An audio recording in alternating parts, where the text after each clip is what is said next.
Hi guys, it's your faculty Ranganathan Eswan Kondala. I'm back again with another series of a video about Indian personalities who have impacted Indian history substantially. Now, over the last few weeks, I've been covering some of the important Indian personalities, both modern India, ancient India, and medieval India together. Where particularly we are focusing on personalities, especially women who have impacted or who have been the stepping stone for the making of the story of India. Now, many of these have been recognized under the Azadi Ka Amrit Mahotsav project by the Government of India, and I am currently focusing on identifying these women and bringing them across to you. Now, one of the most important women, modern Indian woman, also a member of the first cabinet of independent India. Her name is Amrit Kaur, Maharani Amrit Kaur. Now, Amrit Kaur was the first health minister of independent India in the year 1947. She remained in the office until 1957. Amrit Kaur was an Indian activist, politician. She came from the royal family.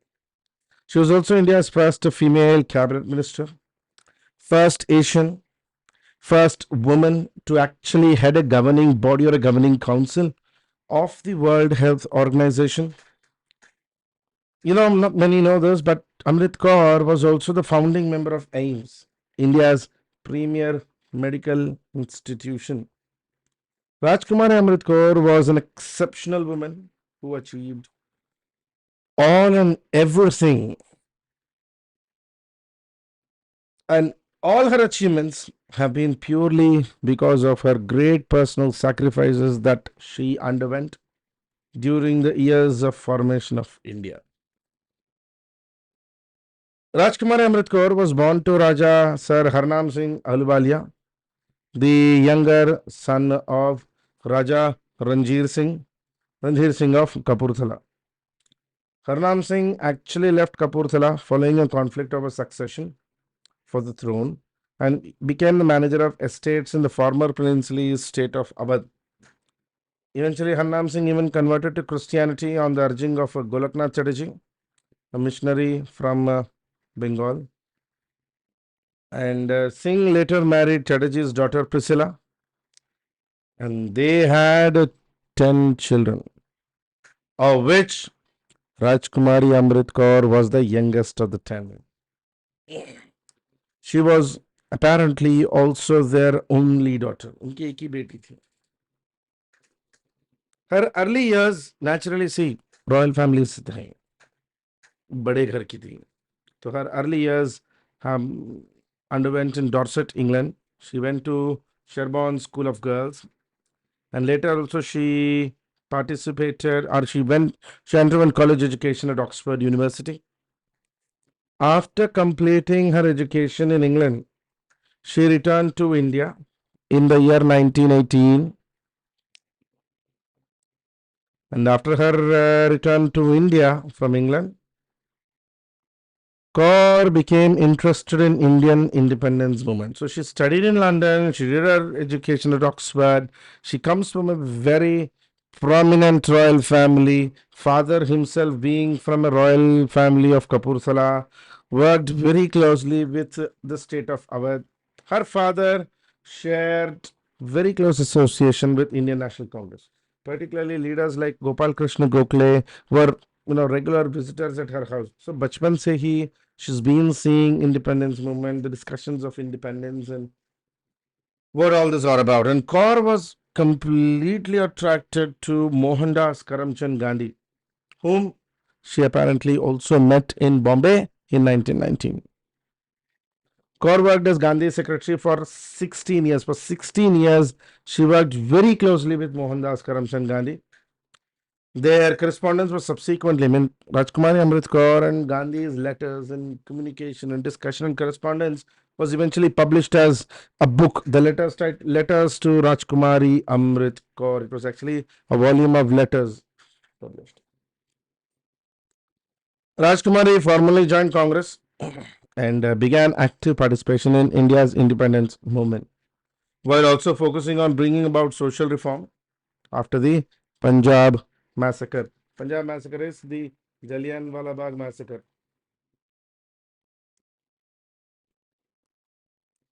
So she was quite active.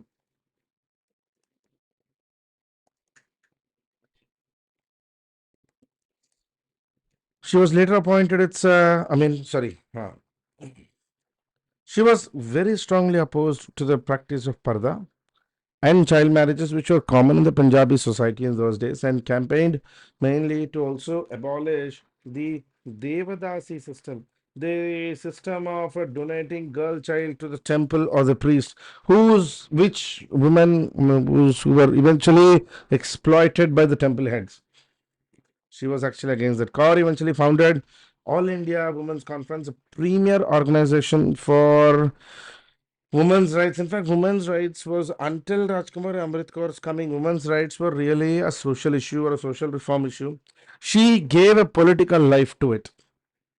She was later appointed its a secretary in 1930 and a president of All India Women's Conference in 1933. Amrit Kaur was briefly imprisoned by the British authorities, mainly for her participation in the Dandi March, led by Mohandas Karamchand Gandhi in 1930. Kaur went to live at Gandhi's ashram in 1934, adopted a very austere and simple life.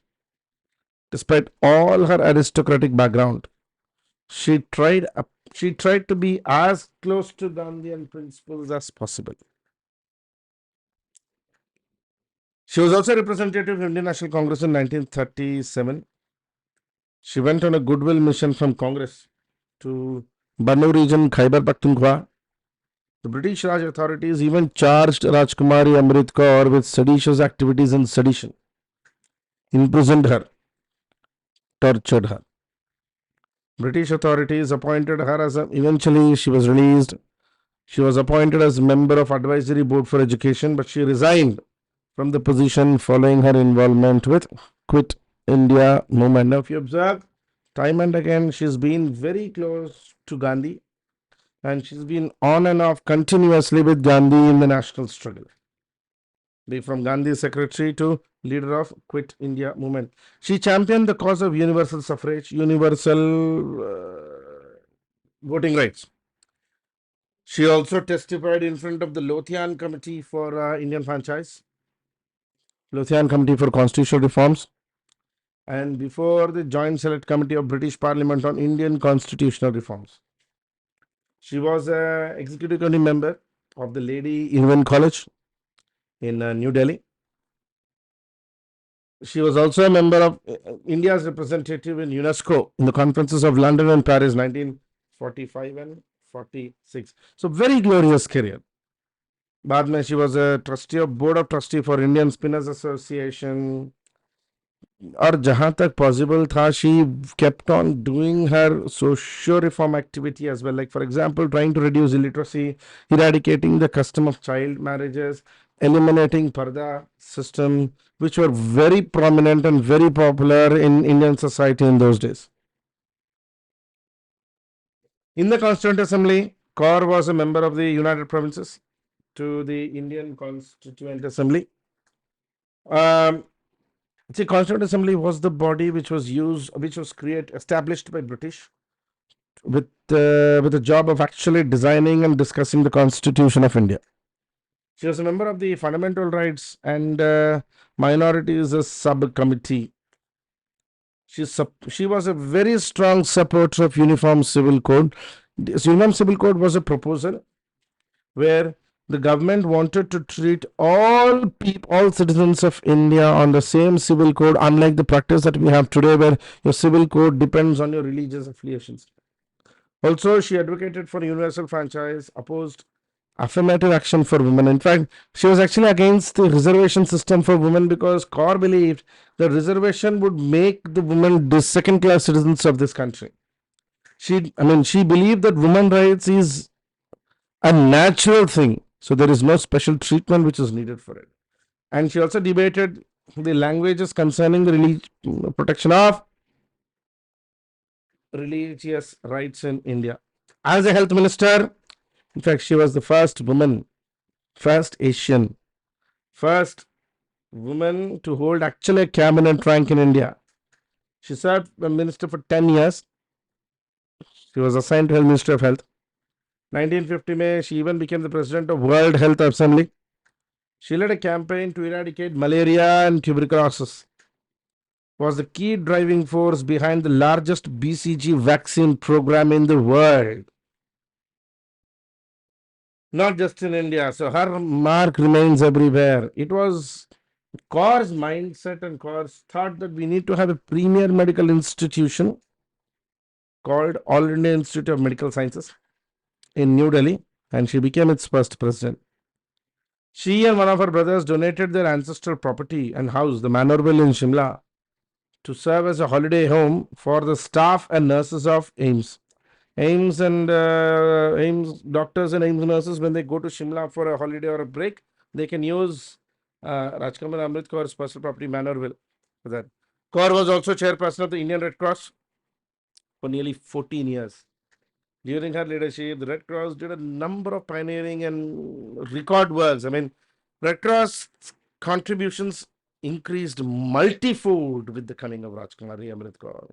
She started Amrit Kaur College for Nursing, National Sports Club of India in 1957 until her death in 1964.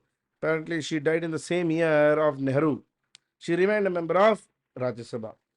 She continued to hold the presidencies of All India Medical Sciences, Tuberculosis Association of India, and St. John's Ambulance Corps, which is basically associated with the Red Cross.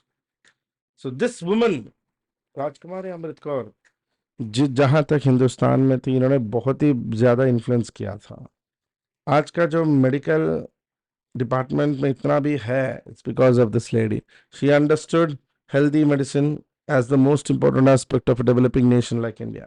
Okay, now quickly guys, I've got a quick update for you. With Unacademy subscriptions, get a flat up to 6 months free extension on your IUPSC CSC subscriptions. You will get a fully paid quality enhancement program. That is basically what we do is write your prelims. In fact, subscribe to Unacademy Plus, write your prelims. If you clear the prelims, after prelims till mains, the next 45 days, your complete preparation is our responsibility. Your boarding, your lodging, your food, your classes, your coaching, your mentoring, everything is taken by Unacademy in its Delhi offline campus. Similarly, with all subscriptions, you also get a full-fledged prelims practice book, one off. You don't see this anywhere else. Plus complete comprehensive printed notes. So it's a one end-to-end program now with Unacademy. You get a full 6 months extension, plus a quality enhancement program, plus notes, plus prelims booklet, everything on 12 months subscription and above. So take a 12-month subscription, get for 18 months. Hurry, offer ends April 8th. You can subscribe to Unacademy using the subscription code Srivenar, SRIVENR. Or you can always talk to us on 8585858585. एक और छोटा चीज है guys, आरंभ batch अभी start हुआ है 30 मार्च को. एक multilingual bilingual comprehensive 2024 UPSC CSC batch, जो कि इंग्लिश में होगा, Hindi English mix. So we'll help you cover the entire preparation, one-stop shop. You can take everything here. Okay, or now the comprehensive batch for UPSC CSE is also being started in an integrated manner, offline, online together, with Sriram Sir of Delhi. Complete preparation for prelims, mains and interview stage in a completely structured manner. 2024 and dedicated English batch. Aramb is bilingual in the English. The foundation batch offline plus online combined integrated manner 2024 English. Now, अगर किसी को दिक्कत है, if money is what is stopping you, worry not. Your UPSC CSC dream, we can definitely help you at 0% EMI with approval in as less as in 2 hours, with very minimal paperwork and very flexible payment tenures. You can always subscribe to Unacademy Plus, get all the discounts, all special offers that are there with the code Srivenar, SRAVENR, plus and no cost EMI. Okay, that's it in the session for you today, guys.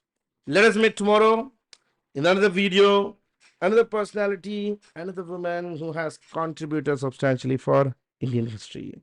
Thank you. This is your faculty, Ranganathan Iswan Gondola. Keep following Miran Academy. Subscribe to this YouTube channel. Bye bye.